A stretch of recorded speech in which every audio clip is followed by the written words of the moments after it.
be doing it. But I was reading the paper this morning. I know people are concerned about the future of the Democratic Party and concerned about what direction we're going. And I thought I wanted to share with all of you the headline that I read this morning, which is, Democratic leaders stand real still in hopes that no one will notice them. That, of course, was a headline from The Onion. Luckily, CAP has long been a bulwark, developing better policies for working people. And in these first 2 months of President Musk's administration, you've stepped up. CAP has really done an amazing job of building a reputation for many years, but putting it to good work and good use just over the last, 60 days. So thank you. Boy, oh boy, do we need you, and keep going. I got into this work for much the same reason that many of you probably did. Policy at its core is the result of choices that we make about the kind of world that we want to live in. What kind of future do we want? In Deuteronomy chapter 16, verse 20, we're commanded justice. Justice shall you pursue. Justice. And I was taught by my parents that when you see injustice, you don't look the other way. You do something to right the wrong.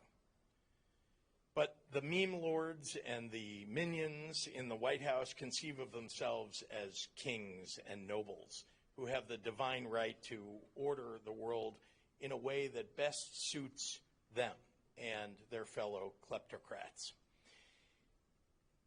People's lives are a game to them. I really think that's how they think. During Donald Trump's first term, when COVID was running rampant, we governors begged him to help us. Begged.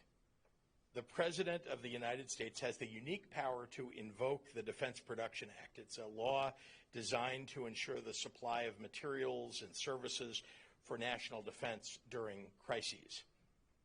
We needed masks and ventilators to save people's lives that were dying in our hospitals.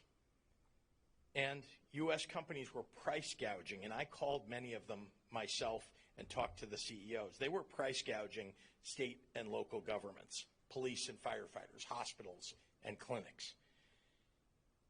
He could have fought for us. He really could have. Instead, he made self-serving deals. He would send life-saving equipment if only we would agree to praise him on the Sunday talk shows. That is literally a deal that he put in front of me. I was desperate. My hospitals were filling up, and time was of the essence. So I agreed that I would do that if he sent me what we needed. Because my job at the time was to do virtually anything to get the White House to help us save lives. Needless to say, he never delivered for us. He never delivered for the American people. And Donald Trump proved who he really is in that critical moment. Is it incompetence or is it treachery? Which one? In 2025, he's proving it's both. Americans are experiencing the cruelty that comes with authoritarian rule. Donald Trump has handed over the reins of power to Elon Musk and his fellow DOGEbags so that they can find trillions of dollars that they need to give themselves a massive tax break. Think about that. What Musk and Trump are doing isn't about efficiencies or about cost savings. It is about cruelty. They're intentionally breaking the system and giving themselves the authority to rebuild it in their own interest. They've shut down cancer research and investments in cures for diabetes and Alzheimer's. They've eliminated safe drinking water regulations and allowed companies unfettered ability to pollute the air their employees and all of us breathe. Homeless veterans have lost the support that they were getting to rebuild their lives. Seeing a doctor at the VA hospital has now become a luxury for them.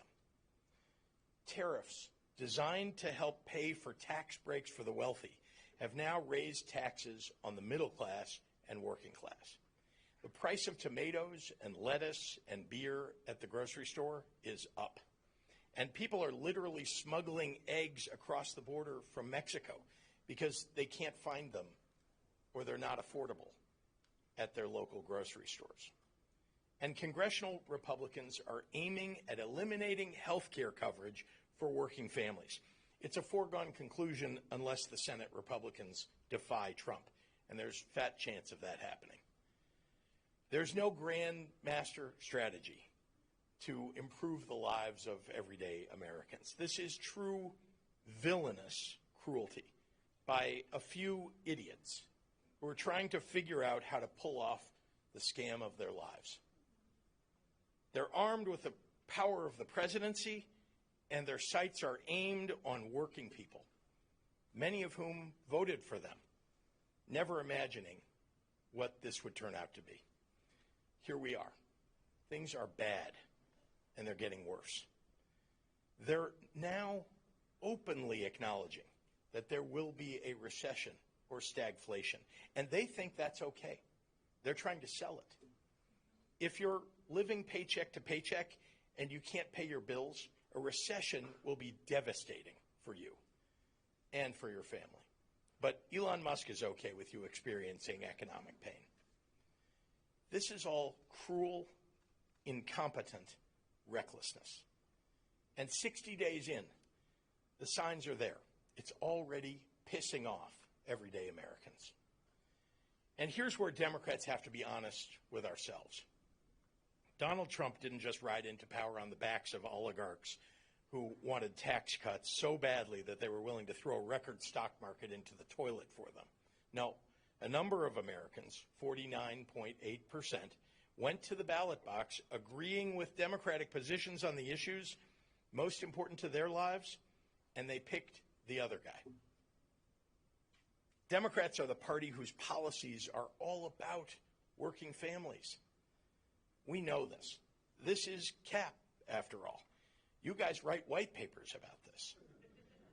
But when there's a disconnect between Democratic policies and people's recognition of those policies, we lose. If we want to regain the trust of the voters that we stand for, Democrats have to deliver. For sure, we have to call out the BS that Republicans have been selling. But meanwhile, Democrats have to make people's lives better. Now, I'm from Illinois, and when I won my first election, it was clear on day one that we had a government infrastructure that had withered from neglect and a lack of public trust. The state of Illinois government had been withering away. For decades, Illinois politicians underfunded schools and pensions and passed budgets with unsustainable deficits. But over the past 6 years, we've focused on fiscal responsibility. We've been lifting up working families and addressing social and economic justice. Democrats in Illinois have been steadily delivering on making life easier and more affordable. We've expanded child care, and we've enacted a universal preschool program. We've canceled $300 million of working class and middle class families' medical debts. And we've lowered the cost of prescription drugs. We've made college more affordable, and we've expanded financial aid by more than 75%.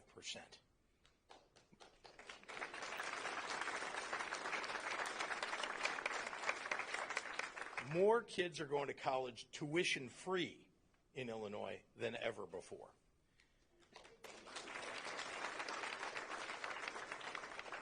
We eliminated the state tax on groceries. We lowered taxes on 300,000 small businesses, and we enacted a child tax credit.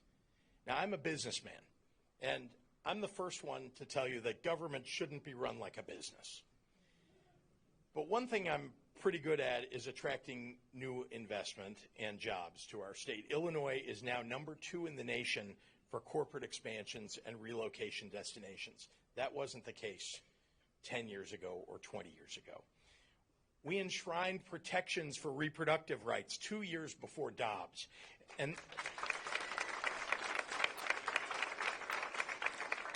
And we banned book bans. And we've made sure that the history taught in our schools is more honest and accurate, not less honest. I believe that the only way to govern is by delivering the big things that help people. And it's making it so that people who need to can afford a home and childcare. Making enough money so that they don't have to work their whole lives. They can actually retire. It means making it easier to get an education, to start a small business, become financially stable. And yes, in this day and age, it means fighting for all of that while defending what it means to live in a constitutional republic.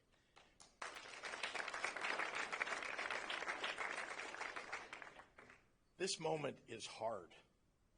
I don't dispute that. But there's clarity in being on the side of human decency and kindness.